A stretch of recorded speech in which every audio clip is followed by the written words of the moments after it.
அப்பா, நான் இத்தனை நாள் வரைக்கும் நடிக்க தெரியுதான்ப்பா நினைச்சிட்டு இருந்தேன். இப்ப எனக்கு அதுவும் வரலப்பா. நான் நடிக்கிறத பார்த்து எல்லாம் சிரிக்கிறாங்கப்பா. இங்க எல்லாரும் என்னென்னவோ பண்றாங்கப்பா.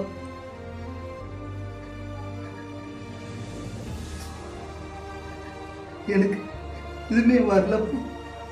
எனக்கு எதுவுமே தெரியலப்பா. எல்லாரும் முன்னாடி அடிச்சு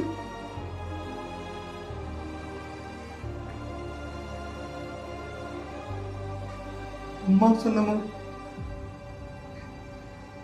நான் வேற வேலைக்கு போயிடுறேன்ப்பா. எனக்கு சினிமா வேணாம்ப்பா. வேணாம், சினிமா வேணாம்ப்பா.